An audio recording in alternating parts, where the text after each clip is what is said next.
1 മണിക്കൂർ നേരം ഷോപ്പിംഗ് മാളിലെ CCTVകളെല്ലാം ഓഫായി.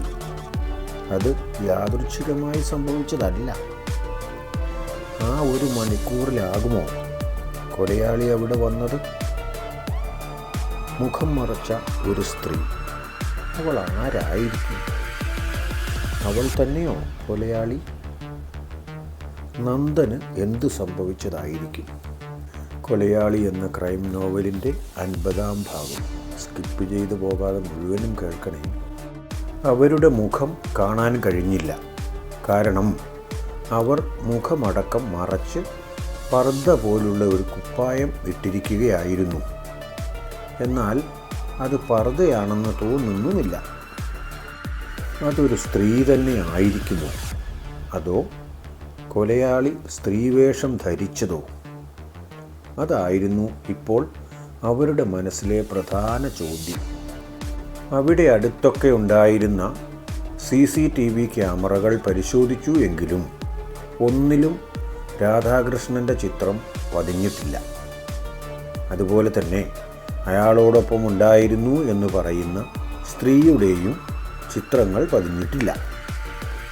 CCTVകൾ ഓഫ് ചെയ്തു വെച്ചിട്ടുണ്ടാകാം എന്ന് അവർ കണക്കുകൂട്ടി. അങ്ങനെയാണെങ്കിൽ അതിൻ്റെ വിവരം അറിയണമല്ലോ. മുഴുവൻ സമയവും അത് പ്രവർത്തിക്കുകയല്ലേ വേണ്ടത്? അത് ചോദിച്ചറിയാൻ വേണ്ടി വീണ്ടും അവർക്ക് യദുവംശയുടെ ഉള്ളിലേക്ക് പോകേണ്ടി വന്നു. CCTV ഓപ്പറേറ്റ് ചെയ്യുന്ന വിങ്ങിലേക്ക് അവർ പ്രവേശിച്ചു. ആ മുറിയിൽ നിന്നാണ് ഇലക്ട്രോണിക്സുമായി ബന്ധപ്പെട്ട കാര്യങ്ങൾ കൈകാര്യം ചെയ്യുന്നത്. അതിൻ്റെ മെയിൻ ഓപ്പറേറ്ററെ കണ്ടു കാര്യങ്ങൾ തിരക്കി. അല്പം മുമ്പ് പോയവർ വീണ്ടും വന്നപ്പോൾ അവർക്കെല്ലാം എന്തോ ഭാവവ്യത്യാസം. ചോദിക്കാനുള്ള കാര്യങ്ങൾ വളരെ ഗൗരവത്തിൽ തന്നെ പെട്ടെന്ന് ചോദിച്ചു. അപ്പോൾ അതിൻ്റെ മെയിൻ ഓപ്പറേറ്റർ പറഞ്ഞത് മുതലാളിയുടെ മൊബൈലിൽ തന്നെ CCTV ഓഫ് ചെയ്യാനുള്ള സെറ്റപ്പ് ഉണ്ട് എന്നാണ്. അത് മുതലാളി ഓഫ് ചെയ്ത് കഴിഞ്ഞാൽ തങ്ങൾക്ക് അത് ഓൺ ചെയ്യാൻ കഴിയില്ല. അത്രയും സമയം നടക്കുന്ന കാര്യങ്ങൾ ആരും അറിയില്ല, ആർക്കും തെളിയിക്കാനും കഴിയില്ല. 1 മണിക്കൂർ നേരത്തേക്ക് ഈ സൗകര്യം മുതലാളിയുടെ ഫോണിൽ സെറ്റ് ചെയ്ത് കൊടുത്തിരിക്കുന്നത് അയാൾ തന്നെയാണത്രേ. അയാളോട് നിർബന്ധപൂർവം പറഞ്ഞു കാണും. അത്രയും സമയത്തിന് ശേഷം തനിയെ ഓണാവുകയും ചെയ്യും. അറിയരുതാത്ത കാര്യങ്ങൾ എന്തെങ്കിലും ചെയ്യേണ്ടി വരുമ്പോൾ അതിന് കണ്ടുപിടിച്ച സുരക്ഷിത മാർഗമല്ലേ അത്? എപ്പോഴെങ്കിലും അത്യാവശ്യം വന്നാൽ ഓഫ് ചെയ്യാനുള്ള സൗകര്യം വേണമെന്ന് പറഞ്ഞതുകൊണ്ട് അന്ന് അയാൾ അത് ചെയ്തു കൊടുത്തതാണ്. അത് മുതലാളി തന്നെ ദുരുപയോഗം ചെയ്തതാണോ? പുറത്തെ ആ പെട്ടിക്കടയുടെ ഭാഗം കാണുന്ന മറ്റേതെങ്കിലും CCTV ക്യാമറ ഷോപ്പിംഗ് മാളുമായി ബന്ധപ്പെട്ടതോ പുറത്തുള്ളതോ ഉണ്ടോ എന്നതായിരുന്നു അടുത്ത ചോദ്യം. അതിന് മാളുമായി ബന്ധപ്പെട്ടത് എന്തായാലും ഇല്ല എന്നാണ് കിട്ടിയ മറുപടി. അതില്ലാത്ത ഭാഗം നോക്കിയായിരിക്കും മുതലാളി മുതലിനെ ഏർപ്പാടാക്കിയത്. അതിന് പുറത്തുള്ളതിന് കടയിലേക്ക് വ്യൂ കിട്ടുകയുമില്ല എന്നാണ് അവർ പറഞ്ഞത്. അപ്പോൾ രാധാകൃഷ്ണൻ അറിഞ്ഞുകൊണ്ട് തന്നെ CCTV ഓഫാക്കിയതാണ്, ചിത്രങ്ങളില്ലാത്ത സ്ഥലത്ത് പോയതുമാണ്. അപകടത്തിലേക്കാണ് തൻ്റെ പോക്ക് എന്ന് അയാൾക്കറിയില്ലായിരിക്കണം. അല്ലെങ്കിലും ചിലരങ്ങനെയാണ്. അമിത ബുദ്ധിമാന്മാരായ അവർ സ്വയം കുഴിച്ച കുഴിയിൽ പോയി ചാടും. തന്നോടൊപ്പം ഉള്ളവർ ആരാണെന്ന് ആരും അറിയാതിരിക്കാൻ വേണ്ടിയാകണം അയാൾ CCTV ഓഫ് ചെയ്തത്. അതല്ല എങ്കിൽ മറ്റെന്തെങ്കിലും കള്ളക്കച്ചവടങ്ങൾ അവിടെ നടന്നിട്ടുണ്ടാകും. അത് സംബന്ധിച്ച് അന്വേഷണത്തിൽ നിന്ന് രക്ഷപ്പെടാനുള്ള വഴിയുമായിരിക്കാം ഇത്. മറ വേണ്ടത് നിയമവിരുദ്ധമായ കാര്യങ്ങൾ ചെയ്യാൻ വേണ്ടിയാണല്ലോ. കടയിലുള്ളവർക്ക് വിശ്വാസം വരാൻ വേണ്ടി അവിടുത്തെ CCTV ഫൂട്ടേജ് 1 മാസത്തേക്കുള്ളത് വളരെ പെട്ടെന്ന് പരിശോധിച്ചു. അതിൽ നിന്ന് ഒന്നും സംഘം പ്രതീക്ഷിച്ചിരുന്നില്ല. ഇടയ്ക്ക് 2 തവണ 1 മണിക്കൂർ നേരത്തേക്ക് വീതം ക്യാമറകൾ ഓഫായിട്ടുണ്ട്. അപ്പോൾ അവർ പറഞ്ഞത് ശരി തന്നെ. മുൻപും ഇത്തരം ഇടപാടുകൾ നടന്നിട്ടുണ്ട്. അതെന്തിനാണ് ഓഫാക്കുന്നതെന്ന് അവർക്കറിയില്ല എന്നാണല്ലോ പറഞ്ഞത്. അവരുടെ ഭാവങ്ങളിൽ നിന്നും അത് ശരിയാണെന്നും തോന്നുന്നുണ്ട്. ഇനി കൂടുതൽ സമയം അവിടെ ചുറ്റിത്തിരിഞ്ഞുകൊണ്ടിരിക്കേണ്ട കാര്യമില്ലെന്ന് അവർക്ക് മനസ്സിലായി. അവിടെ നിന്ന് കിട്ടുമായിരുന്നത് കൊല്ലപ്പെട്ടവൻ തന്നെ ഇല്ലാതെയാക്കി. കൊലയാളിക്ക് രക്ഷപ്പെടാനുള്ള വഴിയൊരുക്കി. ആ സ്ത്രീ ആരാണെന്നറിയാൻ കഴിഞ്ഞാൽ കാര്യങ്ങൾക്ക് ഒരു വ്യക്തത വരുമെന്ന് അവരെല്ലാവരുടെയും മനസ്സുകളിൽ തോന്നി. യദുവംശയിൽ നിന്നോ പരിസരത്തു നിന്നോ കൂടുതലായി ഒന്നും കിട്ടാൻ സാധ്യതയില്ലെന്ന് കണ്ടതുകൊണ്ട് അവർ മടങ്ങിപ്പോരാൻ ഒരുങ്ങുകയായിരുന്നു. അപ്പോഴാണ് കൽപ്പറ്റയിലെ പോലീസ് സ്റ്റേഷനിൽ നിന്നുള്ള വിളി വരുന്നത്. ജീവൻ കുറേയേറെ നേരം ഫോണിൽ സംസാരിച്ചതിന് ശേഷമാണ് സംഘാംഗങ്ങളുടെ അടുത്തേക്ക് മടങ്ങി വന്നത്. അവിടെ നിന്നും കിട്ടിയ വിവരം അല്പം വിശദമായി പറയാനുള്ളതുകൊണ്ട് ഓഫീസിൽ പോയിരുന്ന് പറയാം എന്നാണ് ജീവൻ അന്നേരം അവരോട് പറഞ്ഞത്. ഓഫീസിൽ ചെന്ന ഉടനെ തനിക്ക് അവിടെ നിന്നും കിട്ടിയ വിവരം ജീവൻ പറഞ്ഞു തുടങ്ങി. അത് ഇപ്രകാരമാണ്. അന്ന് പത്രസമ്മേളനം നടത്തിയ നളിനി എന്ന് പറയുന്ന സ്ത്രീ പറഞ്ഞത് നേര് തന്നെയാണ്. അവർ ഇപ്പോഴും കൽപ്പറ്റയിലെ KSRTC ഡിപ്പോയിൽ ജോലിയുള്ളയാളാണ്.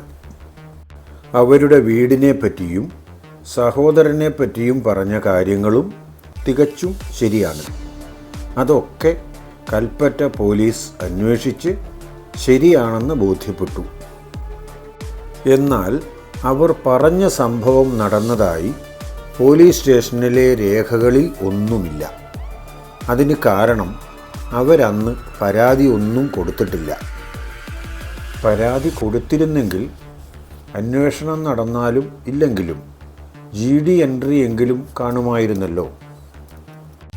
എന്നാലും ഇവർ പറഞ്ഞ കാലയളവിൽ നളിനി ഒരപകടം പറ്റി ആശുപത്രിയിലായിരുന്നു എന്ന കാര്യം ആശുപത്രി രേഖകളിൽ നിന്നും കണ്ടെടുക്കാൻ കഴിഞ്ഞിട്ടുണ്ട്. അപകടത്തിനെ സംബന്ധിച്ചും അവർ പരാതി ഒന്നും കൊടുത്തിട്ടില്ല. അതുകൊണ്ട് അപകടം എന്താണെന്നോ എങ്ങനെ സംഭവിച്ചതാണെന്നോ രേഖകളിൽ ഇല്ല. അതെന്തായിരിക്കും അവർ പരാതി കൊടുക്കാതിരുന്നത്? കൊടുത്താലും കാര്യമുണ്ടാവില്ല എന്ന പ്രതീക്ഷ കൊണ്ടായിരിക്കുമോ?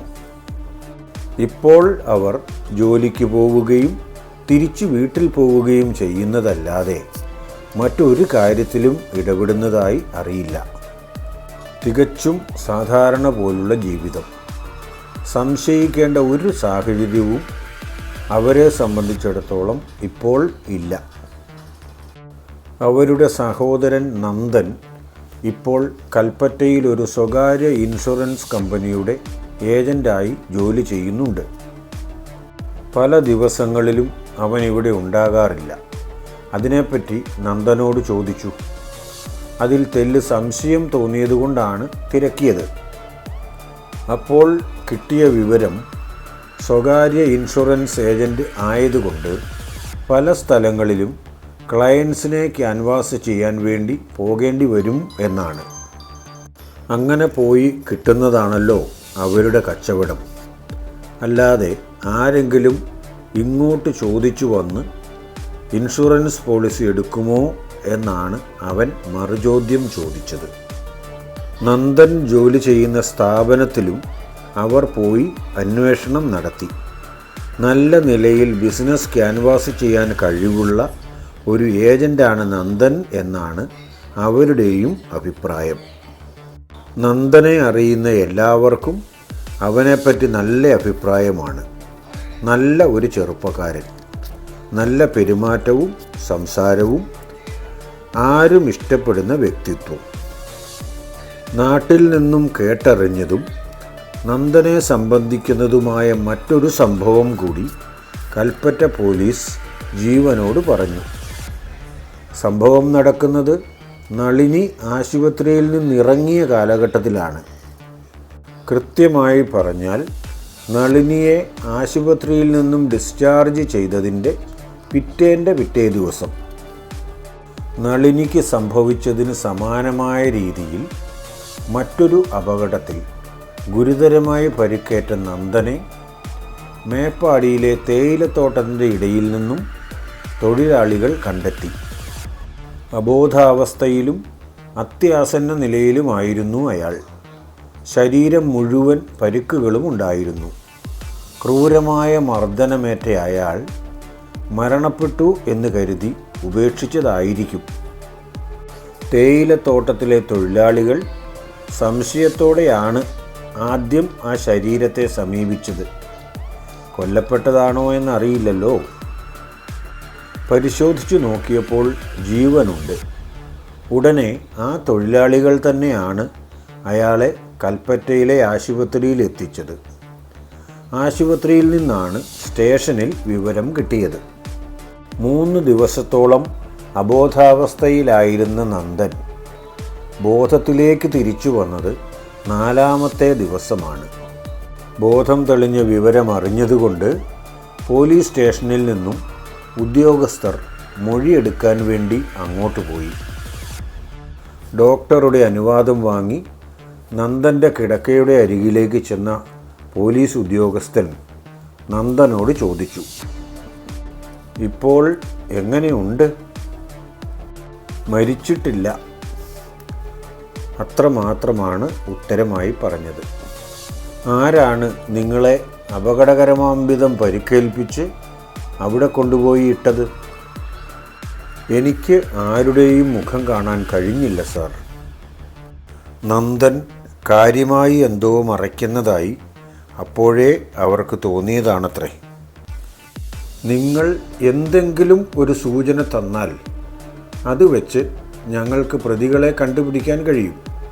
ഇല്ലെങ്കിൽ അവരെ കണ്ടെത്തുക അത്ര എളുപ്പമുള്ള കാര്യമല്ല. അല്ലെങ്കിലും കുറ്റവാളികളെ കണ്ടുപിടിക്കാൻ സഹായിക്കേണ്ടത് നിങ്ങളുടെ ബാധ്യത കൂടിയാണല്ലോ. അത് നിങ്ങൾ ചെയ്യേണ്ടത് തന്നെയാണ്. മനസ്സിലായോ? ഞാൻ സൂചന തന്ന് താങ്കൾ കണ്ടുപിടിച്ചു എന്നിരിക്കട്ടെ. എന്നിട്ട് എന്തിനാണ് സാർ അവരെ കോടതി വെറുതെ വിടുന്നത്? കാണാനോ? അതോ പുറത്തിറങ്ങി വീണ്ടും എന്നെ ഉപദ്രവിക്കാനോ? ആ ചോദ്യം അവരെ വല്ലാതെ വിഷമിപ്പിച്ചു. അങ്ങനെ ചോദിച്ചത് ഇപ്പോഴുള്ള വിഷമം കൊണ്ടായിരിക്കാം. അല്പം കഴിയുമ്പോൾ എന്തെങ്കിലും സൂചന തരും എന്നവർ കരുതി. ഇതുവരെ പറഞ്ഞതിന് പുറമെ എന്തെങ്കിലും കൂടി പറയുമെന്ന കണക്കുകൂട്ടലിൽ കുറച്ച് സമയം കൂടി അവർ അവിടെ നിന്നു. പക്ഷേ നിന്നത് വെറുതെ ആയി എന്നു മാത്രം. അതിനുശേഷമാണ് ഉദ്യോഗസ്ഥൻ അടുത്ത ചോദ്യം ചോദിക്കാൻ തയ്യാറായത്. എന്തായിരിക്കും ആ ചോദ്യം?